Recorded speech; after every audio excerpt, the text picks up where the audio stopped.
Hi, my name is Bob Roth, and I've been a teacher of Transcendental Meditation for over 40 years. I want to start right off with a very simple working definition of Transcendental Meditation. Number one, TM is a very simple technique. It's simple not because it's simplistic or a beginner's meditation, but because there's an elegant simplicity to the practice. Very profound, elegant simplicity to the practice. Number two, it's natural. There's no manipulation, there's no suggestion. Every human being can practice Transcendental Meditation as well as every other human being. Very simple to learn and very enjoyable to practice. Number three, it's effortless. Effortless in contrast to many other meditation techniques which involve concentration or control of the mind, trying to clear the mind of thoughts. This is completely effortless, as we'll see in a few moments. It's practiced 20 minutes twice a day, sitting comfortably in a chair with your eyes closed. It can be done, on a train. It can be done on an airplane. It can be done in a car if someone else is driving. But it can be just done. It's just done sitting comfortably. It's a silent technique with your eyes closed. And this is what it's not. It's not a philosophy. I have no philosophy for you. When you learn Transcendental Meditation, no one's going to give you a TM philosophy of life. There's no philosophy whatsoever. It doesn't involve any change in lifestyle. You don't change your diet or anything. And the third thing is there's nothing to believe in. I want to emphasize that because sometimes people think, oh, when I learn to meditate, I have to believe in it for it to work. You can be 100% skeptical and the technique works just as well, the benefits are just as profound, as if you went into this thing thinking, oh, I believe in meditation, it's going to work. So there's no belief whatsoever. So to understand what Transcendental Meditation is, and to understand how it compares to other forms of meditation or self-development, I like to use the metaphor or the analogy of an ocean. You're on a small boat. You're in the middle of the ocean, out in the middle of the ocean, and all of a sudden you get these huge swells, these huge 40, 60-foot high waves, and you could think, oh my God, the whole ocean is in upheaval. Well, not really, because if you do a cross-section of the ocean, you see these little 40-foot high waves, and the ocean is like, in reality, a mile deep, and the ocean is active on the surface, but at the depth of the ocean, it is naturally silent. That's the nature of the ocean, active on the surface, silent at its depth.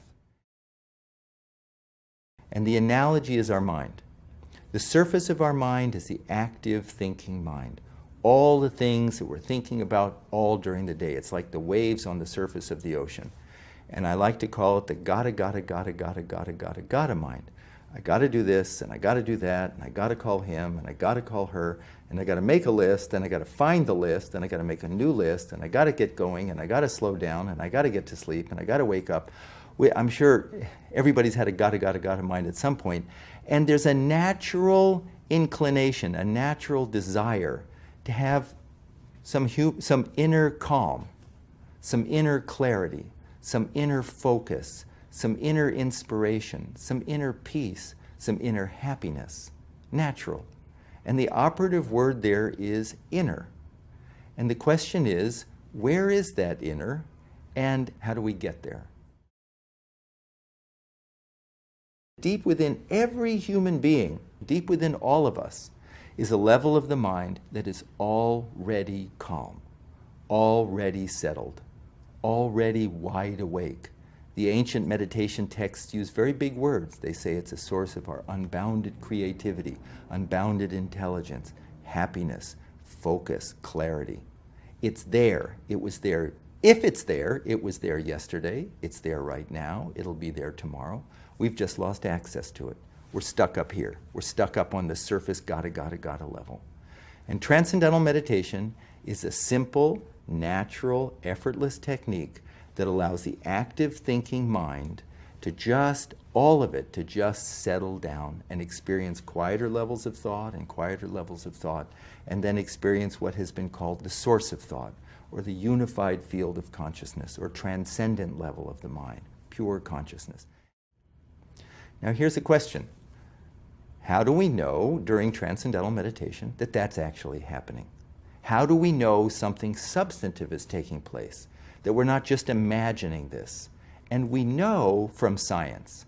And why do we know from science? Because we know from science mind and body are not just interconnected. In many regards, mind and body are basically one. And if it's true that during transcendental meditation, your mind is just effortlessly, comfortably settling down, experience quieter and quieter levels of the mind, and then experiencing that source of thought, it must show up in a very profound and dramatic way during the meditation, and it must show up in the body. Basically, what the research shows is that during transcendental meditation, your body gains a state of rest and relaxation, and what that deep rest does, it allows the buildup of stress, fatigue, tension, anxiety to be dissolved. When we get a state of deep rest, there's a hormone, probably some of you have heard of, called cortisol.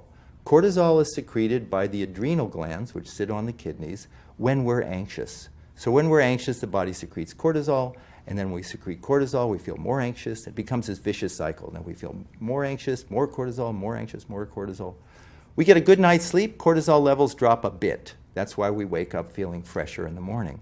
Research shows that 20 minutes of transcendental meditation, cortisol levels drop 30%. It's a significant reduction in this anxiety hormone. Serotonin levels, a neurotransmitter, which is so-called the happiness neurotransmitter. There's an increase in serotonin. There's an increase in another hormone called prolactin, which is present when there's a feeling of well-being. Other research shows the results of this, the benefits of this, is a significant reduction in high blood pressure, in cholesterol, reduction in risk of heart attack, stroke, atherosclerosis, a reduction in all sorts of range of disorders like bipolar disorder, trait anxiety. In the last 40 years, there have been over 340 scientific studies published in independent peer-reviewed journals, including the American Medical Association's Journal, Archives of Internal Medicine, the American Heart Association's Journal, Stroke and Hypertension. Wide range of some of the most respected journals in the world have published research on transcendental meditation. The National Institutes of Health have provided $26 million to study the effects of transcendental meditation on stress and heart health.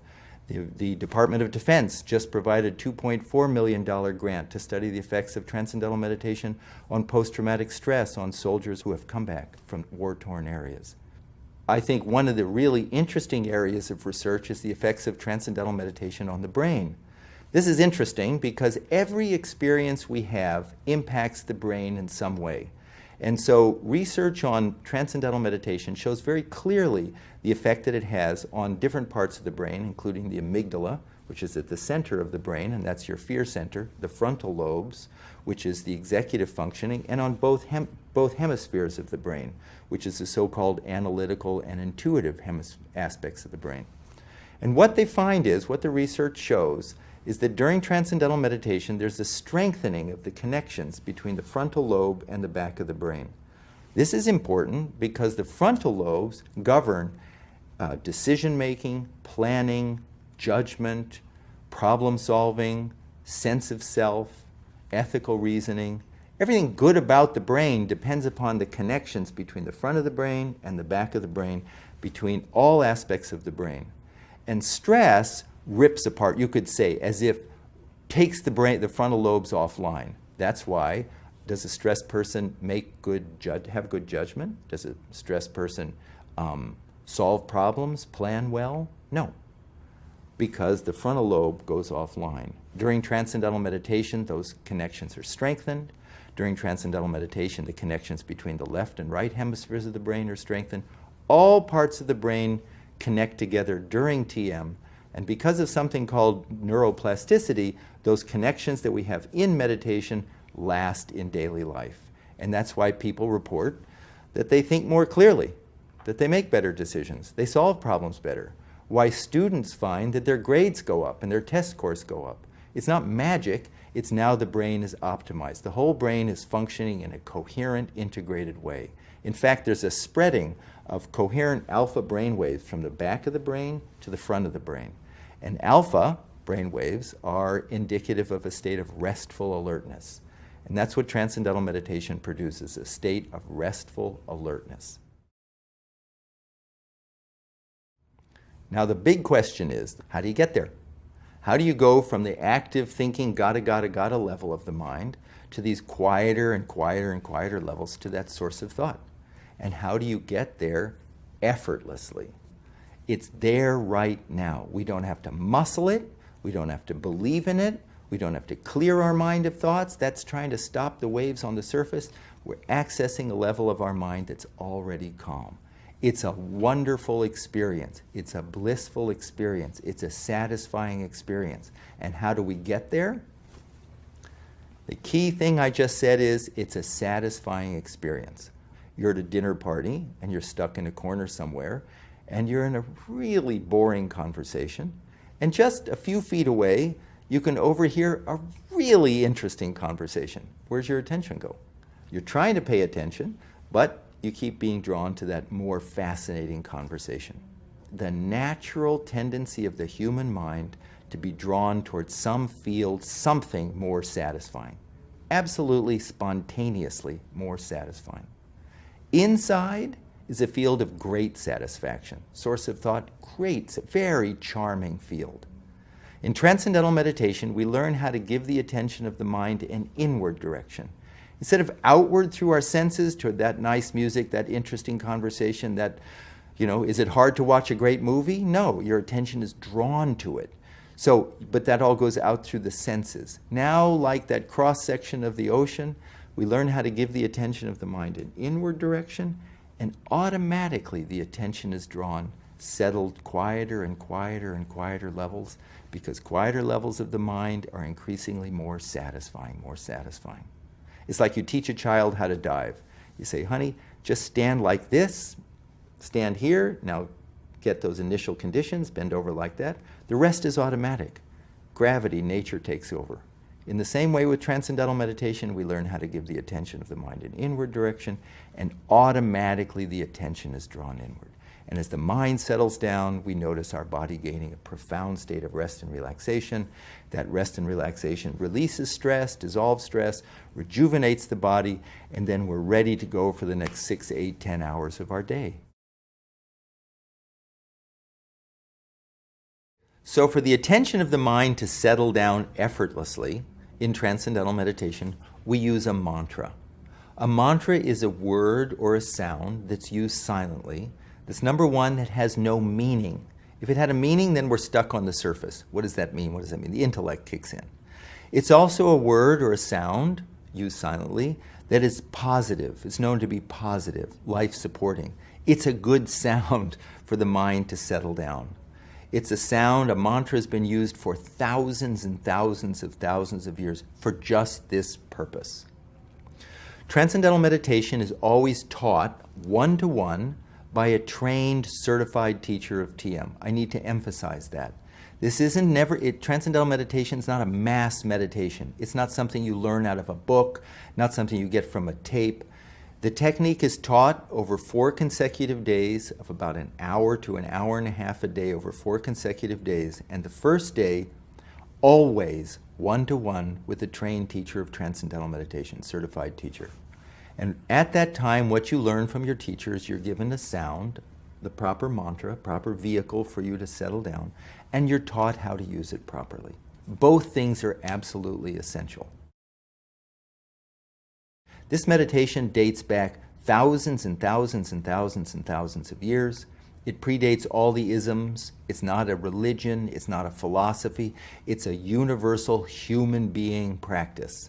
And from that tradition of transcendental meditation, called the Vedic tradition of teachers, it has been passed on from teacher to student, teacher to student, teacher to student, always in an oral tradition over thousands of years. And the most recent great meditation teacher was Maharishi Mahesh Yogi. And Maharishi proceeded to teach and oversee the teaching of thousands and thousands of teachers of transcendental meditation who know how to select the proper mantra, the proper sound for an individual, and how to teach them to use it properly. Without both, you basically are stuck. With both, then we know how to effortlessly settle down and experience quieter levels of thought completely rejuvenate mind and body for a much healthier, more satisfying life. How does this differ from other forms of meditation? And for this, we look back to scientific research. Because as I said, research shows that every experience changes the brain.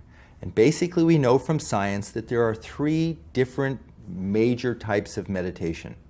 The first type of meditation is called focused attention.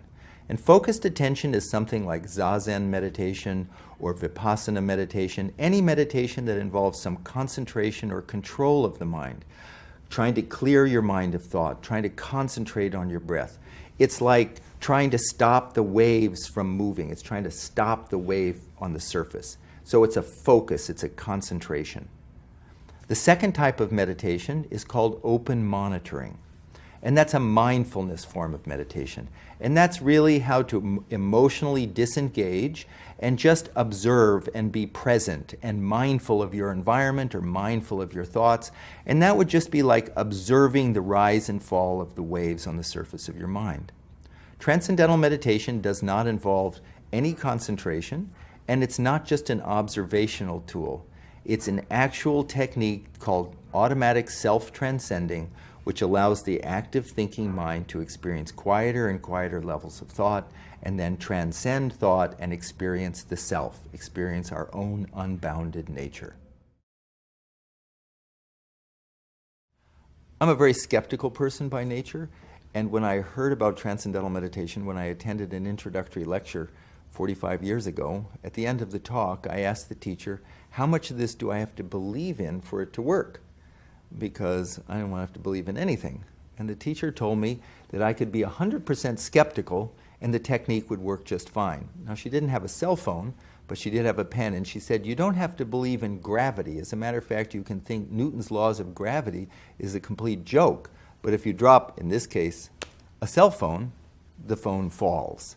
In the same way, we don't have to believe in anything to practice transcendental meditation and to gain the benefits. And that's because we are hardwired for the experience. It is a mechanism, it's who we are. Transcendental meditation is just a simple, natural, effortless technique to give access to that calm, silent level of the mind that is always there, but is overshadowed because of the constant noise, crazy of the day. So there's no change in lifestyle, there's nothing to believe in, there's no philosophy. It's just a simple, natural, effortless technique that once learned, you carry with you for the rest of your life.